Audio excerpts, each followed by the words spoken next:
Em delegacias bem estruturadas, geralmente tem uma sala para deixar o suspeito detido provisoriamente até que se decida o seu destino. Isso é muito comum e, antigamente, as pessoas também eram presas temporariamente, mas não em uma casa de detenção, e sim num poço seco, numa cisterna sem água. Isso era bastante comum naqueles dias. Nós podemos ver, por exemplo, o caso de José, quando foi visitar seus irmãos em Dotã, e eles tinham uma grande raiva dele, e quando eles o viram de longe, já armaram uma para ele e planejaram matá-lo e dizer ao pai que um animal o devorou. Mas Rúben, o seu irmão mais velho, impediu e sugeriu que o lançasse provisoriamente numa cisterna, até decidirem o que fazer com ele. Jeremias também foi lançado numa cisterna quando alertou o povo de Jerusalém que quem se entregasse ao rei da Babilônia seria poupado, mas quem ficasse na cidade seria morto pela espada, pela fome ou pela peste.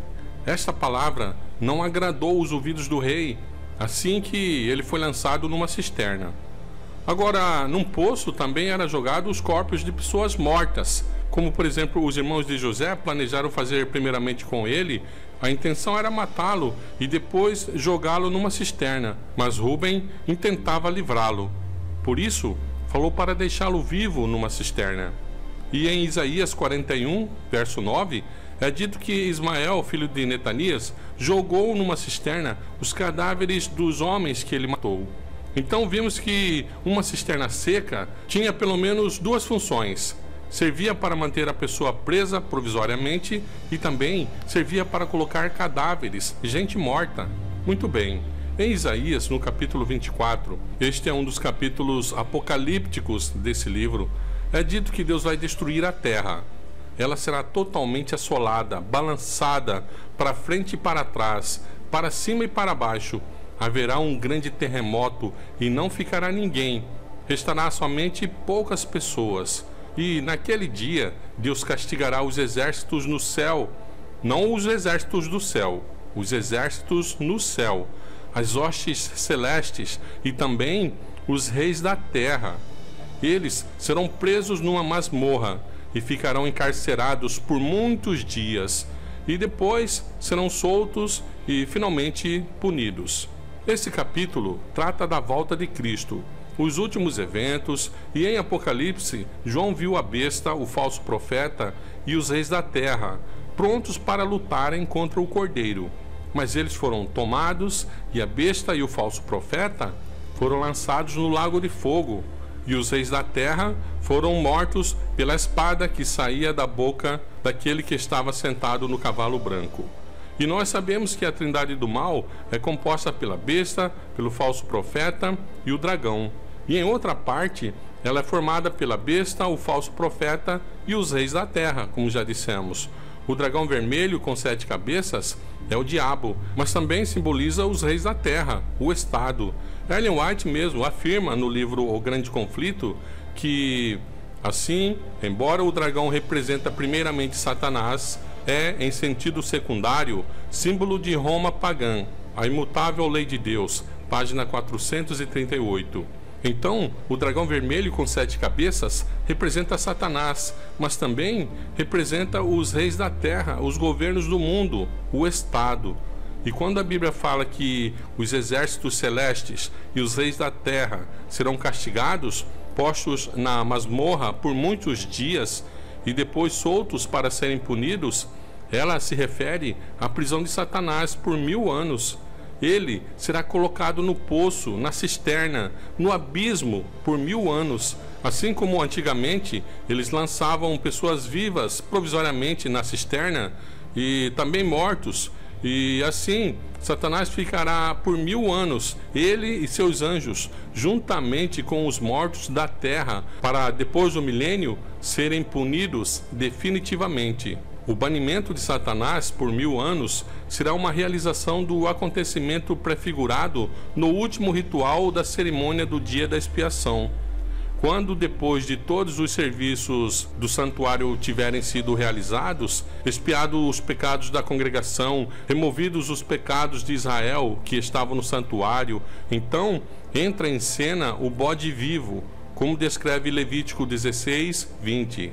Assim também, quando Jesus terminar a obra de expiação no santuário celestial e removido os pecados do povo escolhido, os pecados do povo de Deus de todas as eras serão postos sobre Satanás como responsável ou culpado por fazer o povo de Deus pecar.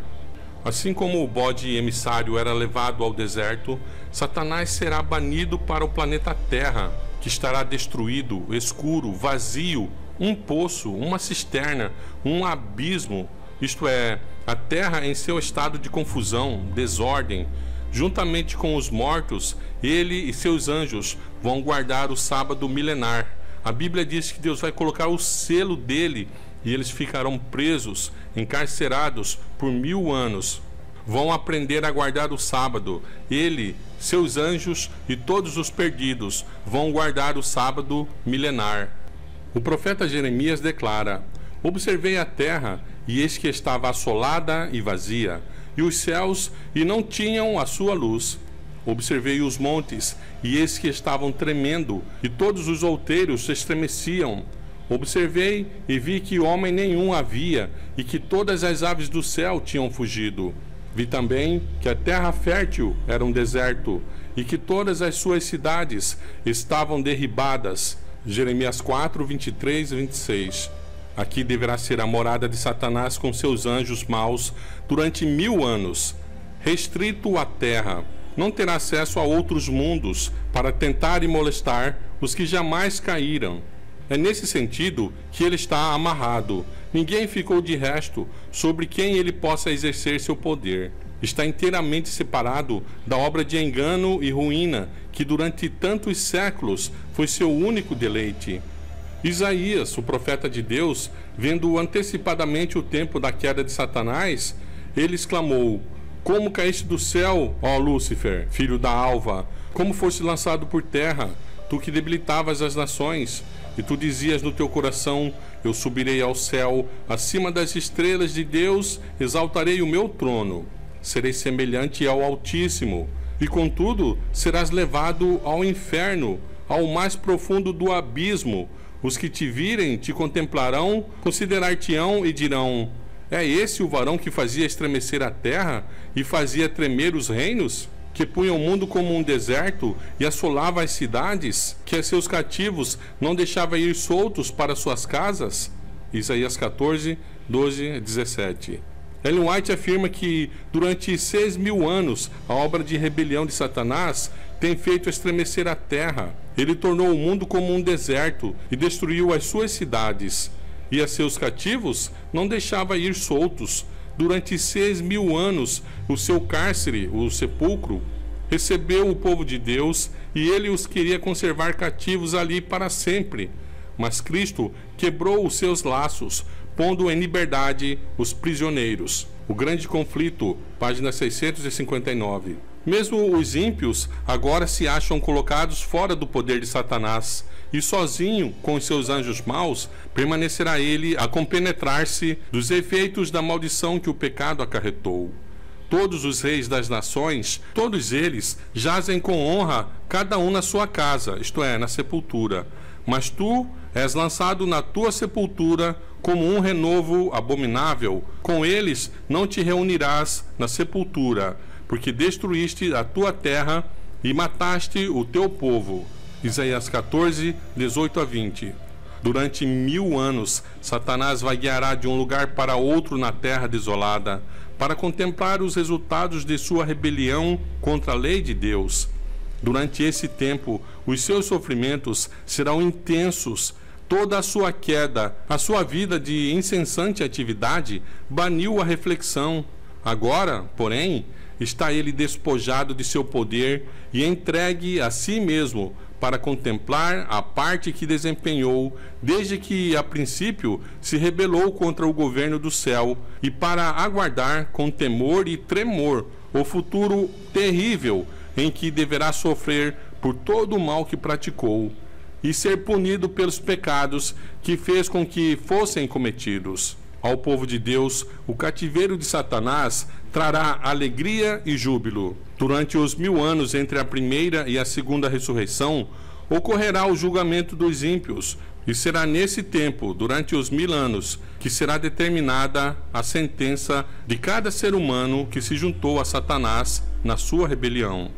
Então é determinada a parte que os ímpios devem sofrer, segundo suas obras, e registrada em frente do seu nome no livro da morte. Igualmente Satanás e os anjos maus serão julgados por Cristo e seu povo. Diz Paulo: não sabeis vós que havemos de julgar os anjos? 1 Coríntios 6:3. E Judas declara que aos anjos que não guardaram o seu principado, mas deixaram a sua própria habitação, reservou na escuridão e em prisões eternas, até o juízo daquele grande dia. Judas 6. Ao fim dos 1000 anos, ocorrerá a segunda ressurreição, e então os ímpios ressuscitarão dos mortos, comparecendo perante Deus para a execução do juízo escrito. Assim, o escritor do Apocalipse, depois de descrever o ressurgir dos justos, diz: mas os outros mortos não reviveram, até que os 1000 anos se acabaram. Apocalipse 20, 5. A respeito dos ímpios, Isaías declara: serão amontoados como presos numa masmorra, e serão encerrados num cárcere, e serão visitados depois de muitos dias, isto é, depois de 1000 anos. E ao final dos 1000 anos, Cristo volta novamente à terra. É acompanhado pela multidão dos remidos e seguido por um cortejo de anjos. Descendo com grande majestade, ordena aos ímpios mortos que ressuscitem para receber a condenação. Surgem esses como um grande exército, inumerável como a areia do mar, que contraste com aqueles que ressurgiram na primeira ressurreição. Os justos estavam revestidos de imortal juventude e beleza. Os ímpios trazem os traços da doença e da morte.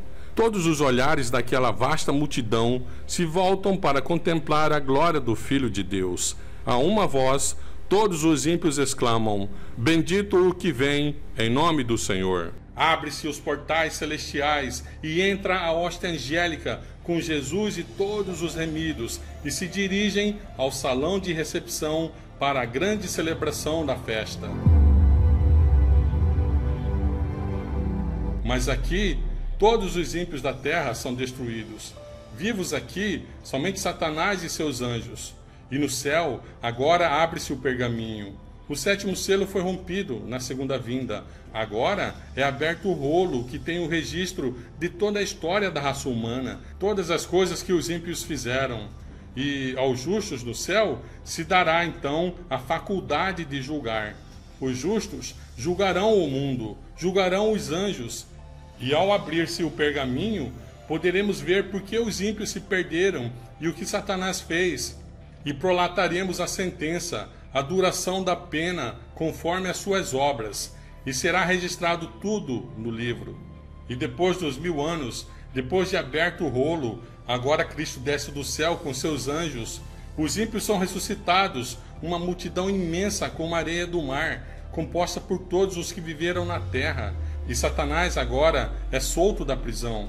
Durante os 1000 anos estava preso, porque todos os seus seguidores estavam mortos. Ele estava atado. Passou o sábado milenar a meditar sobre a desolação do que causou e pensar que no céu estará sendo fundamentada a sua sentença.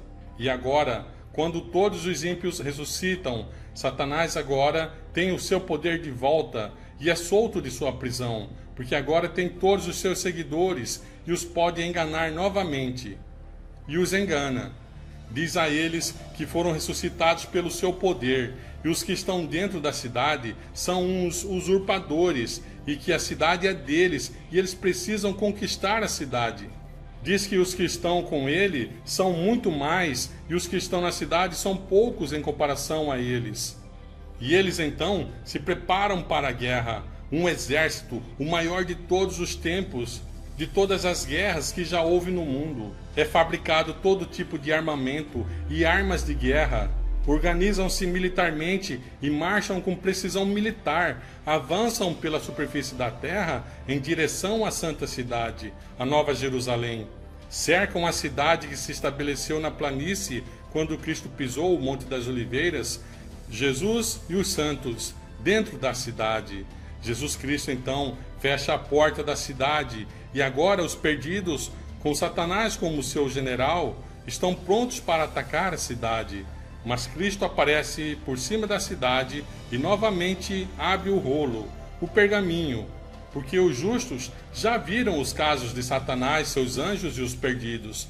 Mas os perdidos não viram, eles precisam ver e se convencerem de que Deus atuou corretamente em seus casos. Porque até quando Satanás os enganou para tomarem a cidade, eles estavam crendo nele. E assim, Deus vai retirar o apoio deles a Satanás e vai desmascarar Satanás na frente deles. E eles verão que Deus é justo e Satanás é um canalha. E agora, Jesus por cima da cidade abre o pergaminho, a história da raça humana, o testamento da raça humana. E esse testamento revela todos os atos dos perdidos, como tiveram a oportunidade de salvação, como poderiam ter recebido a Cristo como seu Salvador, como o sangue de Cristo poderia ter perdoado seus pecados, como poderiam ter sido salvos se tão somente aceitassem a Cristo, que por eles bebeu o cálice que eles estão a passar, para que não tivessem que morrer agora. Tinham à sua disposição a Bíblia, poderiam aferir a vida deles por ela, que é o livro pelo qual todos são julgados. Eles veem toda a experiência, toda a história da raça humana como numa tela de cinema, começando com Adão e Eva no Éden, toda a vida do povo de Israel no Antigo Testamento, toda a experiência de Cristo quando esteve aqui na Terra, a época da igreja primitiva, a era apostólica, o período dos 1260 anos de supremacia papal e os últimos momentos da vida deste planeta antes da volta de Cristo, tudo numa visão panorâmica, e cada um se vê na história, onde se extraviaram do caminho da verdade, cada convite recusado. E vendo o que está no pergaminho, dizem: nós somos responsáveis por estarmos perdidos.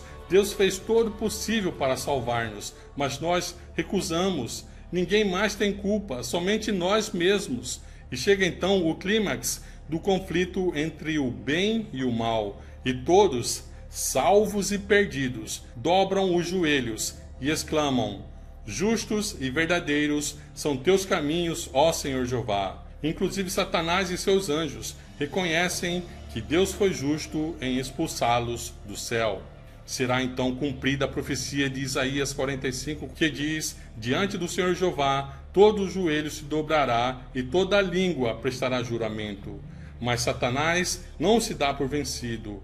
É de sua natureza ser um rebelde, e mesmo que teve de admitir que Deus agiu corretamente, que Deus é justo, ele se levanta então e tenta convencer os perdidos e seus anjos, dizendo que são muitos e que podem conquistar a cidade, mas desta vez, desmascarado por Deus, à vista de todos. Segundo Ezequiel 28, os perdidos agora miram a Satanás. O foco agora não é mais destruir os que estão dentro da cidade. Então todos se voltam contra o originador do pecado e dizem que vão destruí-lo, porque ele foi o causador da perda da salvação de todos, porque ele os enganou. Reconhecem que perderam por sua própria decisão, mas foram enganados por ele. Os que estão dentro da cidade, dizem eles, estão corretos, estão certos, ouviram a voz de Deus. Mas nós não, nós decidimos a morte por nossa própria decisão, porque fomos enganados por ti. E lançarão contra Satanás e seus anjos. E em Ezequiel 28 diz que desembainharão suas espadas contra a formosura do resplendor de Lúcifer, de Satanás, porque reconhecem que Deus tem razão e Satanás foi o enganador. E logo então, quando todo o universo está ciente de que Deus agiu corretamente em cada caso, então do céu desce fogo com enxofre. O enxofre faz aquecer a temperatura do fogo 3 vezes mais. E o fogo consome a Satanás, seus anjos e toda a multidão de perdidos, castigados conforme suas obras. Nem todos terão a mesma medida de pena. Isso seria injusto da parte de Deus. Cada um sofrerá a pena segundo a medida de sua culpabilidade. Não é justo que um pecador, por exemplo, um pecador comum que não aceitou a Cristo, tenha a mesma pena de Hitler. O castigo é eterno, o resultado é eterno, não tem volta, não tem como alterar, mas a duração é finita, pois como um Deus infinito vai castigar um ser finito infinitamente, não tem como. E assim, Satanás, os anjos que se uniram a ele e os perdidos são consumidos pelo fogo. Em Ezequiel 28 diz que Satanás será reduzido a cinzas, e Malaquias 4 diz que os santos sairão e pisarão as cinzas com a planta dos pés.